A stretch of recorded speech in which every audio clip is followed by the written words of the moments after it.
Good morning, students. Good morning, all of you. Now, here is remaining part of sexual reproduction in flowering plants.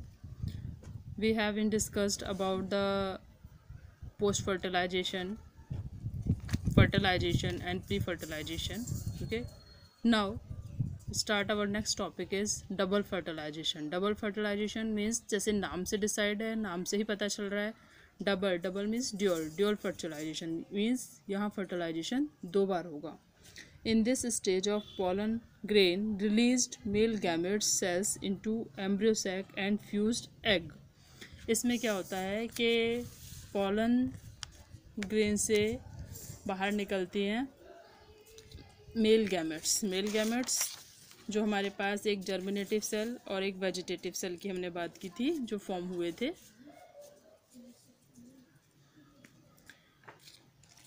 वो दोनों cells जो generative cell and vegetative cell हैं वो fuse करती हैं किसको, pollen sac के अंदर जा कर के एग को. उसमें से वो कैसे फ्यूज़ करती हैं वो एक बारी मैं आपको समझाती हूँ. Let's see the diagram. Okay, this is the embryo sac. Okay, this is the chalazal end and this one is micropyle. Okay, this one is micropyle. Okay, it is 7 cell. Okay, 7 is 3 2 5 or 2 7 cell and 8 nucleated structure. Here's egg cell also. Okay, here is egg cell also. Okay, when pollen grains release their gametes, generative cell and vegetative cell, the generative cell is fused with egg. Okay, the generative cell is fused with egg and form zygote. Okay, and the vegetative cell fused to polar nuclei and form a triploid structure. Okay, there are 2 nuclei and 1 male gamete. So it is called double fertilization. By एक fertilization यहाँ हुआ है egg cell के साथ जहाँ पर क्या है जेनरेटिव सेल, जो जेनरेटिव सेल थी उसने एग को फर्टिलाइज किया, फॉर्म किया जायगोट, और जो दूसरी वेजिटेटिव सेल थी उसने फर्टिलाइज किया पोलर न्यूक्लियाइज को. ओके, यहाँ बन जाता है एंडोस्पर्म. ओके बेटा, सो इसलिए हम इसको बोलते हैं double fertilization. Double the fertilization done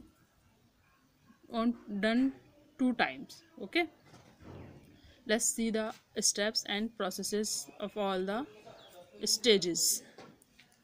देखिए ये अब कैसे फर्टिलाइजेशन कर सकता है, कहाँ कहाँ से कर सकता है, उसको हमें देखना है. ओके बेटा,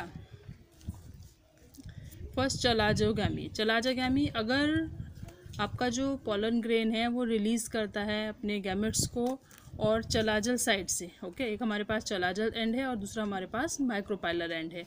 तो अगर वो चलाजल एंड से एंटर करती है पॉलिनेशन ट्यूब, ओके, तो वो कहलाएगी chalazogamy. When male gamete enter from chalazal end, जब चलाजल एंड से मेल गैमेट एंटर करेंगे that is chalazogamy. Then mesogamy. Male gametes enter by integuments आपको बताई गई थी कि जो साइड में इस तरह से 2 लेयर्स थी. ओके, आपने जब स्ट्रक्चर देखा है एम्ब्रियो सैक का, मेगास्पोरोजेनेसिस है आपने पढ़ा है, तब आपने देखा है बाहर इंटीग्यूमेंट थी, inner integument and outer integument. तो अगर इंटीग्यूमेंट यानी कि वॉल से वो एंट्री करता है तो कहलाएगा क्या, मीजोगैमी, कोरोगैमी और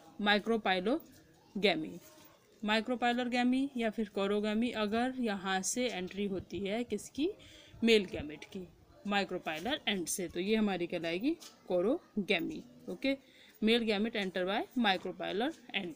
ओके, मेसोगैमी इंटीग्यूमेंट से एंट्री करेगा मेल गैमेट, और चलाजल एंड से एंट्री करेगा. देन माइक्रोपाइलर एंट्री होगी, वो होगी कोरोगैमी. ओके, स्ट्रक्चर आप समझ लें बहुत अच्छे से. ओके, इसकी फॉर्मेशन ये सब हम देख चुके हैं ऑलरेडी. ओके, यहाँ पर क्या है, लास्ट स्टेज में मैं आपको बताया था, लास्ट पॉलन पिस्टल इंटरेक्शन में पॉलिनेशन ट्यूब डेवलप होती है एंड जो पॉलिनेशन ट्यूब के थ्रू पॉलन ग्रेन 2 गैमेट्स को रिलीज करेगा, 1 generative 1 vegetative. Generative cell fuse करेगी एग के साथ और वेजिटेटिव सेल फ्यूज करेगी पोलर न्यूक्लियाई के साथ। इसलिए जो हमारे स्ट्रक्चर है, जो हमारी प्रोसेस है, कहलाएगी double fertilisation. Pollen grains released male gamete by pollination tube. You know very well about it. Pollination tube के थ्रू pollen grain अपने male gametes को रिलीज करता है।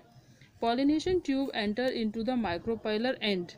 Pollination tube जो है वो कहाँ से micropylar end से एंट्री कर रही है। हम सिंपली माइक्रोपाइलर एंड से ही दिखा रहे हैं क्योंकि वहाँ से जनरली ऐसा होता है। हो सकती है चलाजल एंड से भी और इंटीग्यूमेंट से भी, बट हम क्या बात कर रहे हैं माइक्रोपाइलर एंड की। Pollen grain released 2 male gamete into it. Okay, 2 male gamete release करता है। First male gamete is reach to the egg cell and form zygote. जैसा आपको बताया गया, पहला क्या करेगा, यहाँ पहुँचेगा और जायगोट को फॉर्म करेगा। दूसरा, another male gamete is goes to polar nuclei, it is trapped in nature. ठीक है, दूसरा क्या करेगा, पोलर न्यूक्लियाई को ट्रैप करेगा, इसको फ्यूज़ करेगा और ये हमारा क्या होगा, 2 हमारे यहाँ पर न्यूक्लियाई हैं और इनके साथ ये फ्यूज़ करेगा। Okay, in simple way we can see by a simple equation egg plus gamete. Okay, एक एग है, एक गैमेट है, सिंपल जायगोट, इसको हम कहेंगे सिनगैमी। दूसरा प्रोसेस हम देख सकते हैं 3n। 3n कैसे, 2 polar nuclei and 1 male gamete. Okay, तो ये 1 male gamete 3 polar nuclei form करेगा PEN। Okay, primary endosperm nuclei. Result क्या होगा इसका, क्या हमारे सामने कौन सी चीज़ दिखाई देगी अगर हम बात करते हैं इसके बाद में क्या होगा। यहाँ हमारे पास एक स्ट्रक्चर दिखाई देगी। ठीक है, इसमें क्या होगा, जो ये सेल्स हैं, 2 सेल्स थी एंड चलाजल एंड की, माइक्रोपाइलर एंड की, वो सेल्स डिजनरेट हो जाएंगी। ओके, डिप्लॉयड जायगोट यहाँ बचेगा। जो आपके पास स्ट्रक्चर ये थी, ओके, ये वाली, इसको हमने उल्टा कर दिया। आप उल्टा समझ लीजिए, आप सीधा समझ लीजिए, डिपेंड्स ऑन यू, बट आपको समझ में आना चाहिए। ये हमारे पास माइक्रोपाइलर एंड है। ओके, यहाँ क्या किया गया है, यहाँ पर ही तो जायगोट बना था एग के साथ, इसको स्ट्रक्चर को उल्टा कर दिया गया है और ये उल्टा करके आपको दिखा दी गई है। ओके, बट आप उल्टे और सीधे के झंझट में ना पड़े, आप सिर्फ इसको समझें। ओके, ये हमारे पास माइक्रोपाइलर एंड से 2 सेल्स डिजनरेट हो गई हैं, यहाँ पर सिर्फ जायगोट रह गया। जो बीच वाली स्ट्रक्चर थी हमारे पास 2 पोलर न्यूक्लियाई के साथ, 2 न्यूक्लियाई थी, 1 मेल गैमेट था, उसके साथ जो फ्यूज़न हुआ था वहाँ हमारा क्या है, वहाँ हमारा बन गया है PEN। PEN means primary endospermic nucleus, ये एंडोस्पर्म होता है हमारा। ओके बेटा,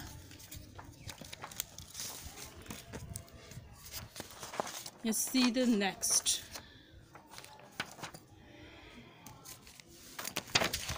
Formation of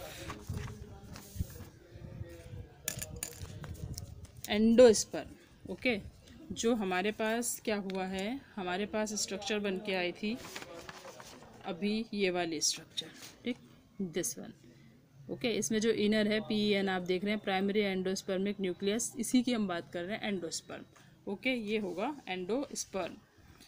अब एंडोस्पर्म फॉर्म कैसे होता है आप समझ गए होंगे, you know very well how the endosperm form, but let me introduce to you once again. Endosperm formation, triploid in nature. Triploid in nature कैसे, 2 पोलर न्यूक्लियाई और एक हमारे पास मेल गैमेट, तो 3 हो गए ना। पोलर न्यूक्लियाई ऑलरेडी थी embryo sac में, यहाँ क्या हुआ, 3 इन नेचर हो गया, 3n, 2 polar nuclei and 1 male gamete. Okay, let's see the another process embryo development. अब जो जायगोट बना है हमारे पास, जो जायगोट बना था 1 एग सेल और 1 मेल गैमेट के मिलने से, उस जायगोट का अब डेवलपमेंट होगा, उसे हम कहते हैं एम्ब्रियो। ओके, PEC डिवाइड होगी और बनाएगी PET, यानी primary endospermic cell is going to divided a lot of times and form primary endospermic tissue. PET means tissue. जो प्राइमरी एंडोस्पर्मिक सेल थी, जो हमारे पास फ्यूज होकर के 2 एग और 2 polar nuclei and 1 male gamete के फ्यूज होने से एक स्ट्रक्चर हमारे पास बनी थी, उस स्ट्रक्चर का क्या हुआ है कि उसने एंडोस्पर्म बना लिया है। अब वो एंडोस्पर्म में कैसे डेवलपमेंट होगा, वो बार बार डिवीज़न करेगा, वो डिवीज़न करता रहेगा और वो डिवीज़न करने के बाद में क्या होगा कि वो टिश्यूज़ में डिवाइड हो जाएगा। होता है ना, जैसे कि एक बेबी होता है, बेबी का क्या है, मेल और फीमेल गैमेट मिले, मेल फीमेल गैमेट के मिलने से क्या होता है कि वहाँ एक स्ट्रक्चर बनेगी, जाइगोट बनेगी। फिर उस जाइगोट में क्या होता है, डिवीज़न होता है, 4 to 8, 8 to 16, 16 to 32, 32 to 64, इस तरह से डिवीज़न होता रहता है। तो वो क्या है, और टिश्यू बन जाते हैं, वो टिश्यू मिल करके पूरा स्ट्रक्चर को डेवलप करते हैं। Okay, next, free nuclear endosperm develop mostly number of various a lot. ठीक है, क्या बनता है, फ्री न्यूक्लियर एंडोस्पर्म बनता है। एग्जाम्पल हमारे पास है cotton. Okay, next, see nature of endosperm. What is the nature of endosperm? Endosperm का नेचर क्या होता है? स्टार्ची। स्टार्ची मतलब इसमें स्टार्च होता है। आपके पास एग्जाम्पल है वीट ना, वीट आप एग्जाम्पल ले सकते हैं इसका, वीट, राइस, इसमें क्या होता है, स्टार्च होता है। प्रोटीनर, जिनमें प्रोटीन होता है, मेज, मेज कैसा होता है, प्रोटीनियस होता है। ऑयली, कैस्टर, कोकोनट, ये कैसे हैं, इनमें ऑयल होता है। स्टोनी, नट्स, एरोका, डेट पाम, ये कैसे होते हैं, स्टोनी। ये हमारे क्या है, एंडोस्पर्म का नेचर है, जो एडेबल पार्ट है। ओके, खाया जाता है इसको। सेल्यूलर मोड, एक एंडोस्पर्म का होता है सेल्यूलर मोड, जैसे कि सेल्स, ठीक है ना, उसको दिखेगा कि बस सिर्फ सेल्स हैं इसके अंदर। Okay, let's yes see the structure of coconut. Okay, coconut में आप जानते हैं वाटर होता है। वाटर जो है उसका जो लिक्विड है वो फ्री न्यूक्लियस है। ओके, फ्री न्यूक्लियर एंडोस्पर्म है, जो उसका बीच वाला हिस्सा है वो फ्री न्यूक्लियर एंडोस्पर्म है। सेल्यूलर एंडोस्पर्म, जो उसका आप कहते हैं ना कोकोनट, जो आप वो कच्चा गोला खाते हैं, वो उसका कैसा है, सेल्यूलर एंडोस्पर्म है। और जो वाटर वाला है, पानी वाला, वो कैसा है, फ्री न्यूक्लियर। ओके, तो यहाँ पे जो हम खाते हैं, एक क्वेश्चन आता है कई बार बोर्ड में कि what is the edible part of endosperm. तो एंडोस्पर्म का वो sorry what is the edible part of coconut. तो कोकोनट का जो एडेबल पार्ट होता है वो एंडोस्पर्म होता है। हम कोकोनट के एंडोस्पर्म को खाते हैं बेटा। Okay, let's C. Okay, let's see the development of embryo. Zygote बना, जाइगोट के बाद में एम्ब्रियो का डेवलपमेंट कैसे हो रहा है उसकी हम बात कर रहे हैं। Developed zygote diploid. ओके, कैसा होता है, डिप्लॉयड होता है डेवलप्ड जाइगोट। ठीक है, यहाँ पर एक्सेल थी, एक्सेल के साथ फ्यूज हुआ, मेल गैमेट फॉर्म किया जाइगोट। अब इसका डेवलपमेंट कैसे होता है ये समझिए, मोस्ट इंपॉर्टेंट है और एग्जाम में ये ज़रूर आता है। इसको अगर यहाँ क्लियर कर लिया तो मोनोकॉट डाइकॉट आपको समझ में आ जाएगा, उसके अंदर डिवीज़न कैसे होता है वो भी आपको समझ में आ जाएगा बेटे। Okay, see embryogenesis on micropylar end. Micropylar end था, एक चलाजर एंड था, तो जो माइक्रोपाइलर एंड है उस पर क्या हो रहा है, एम्ब्रियोजेनेसिस मीन्स एम्ब्रियो का डेवलपमेंट हो रहा है। आफ्टर एंडोस्पर्म फॉर्मेशन, जब एंडोस्पर्म फॉर्म हो जाता है, एंडोस्पर्म फॉर्म हुआ था बीच वाले स्ट्रक्चर में, इसका जब डेवलपमेंट हो जाएगा, इसके बाद क्या होगा, यहाँ पर डेवलपमेंट शुरू हो जाएगा एम्ब्रियो का। Similar in monocot and dicot, ऐसा ही होता है मोनोकॉट और डाइकॉट में।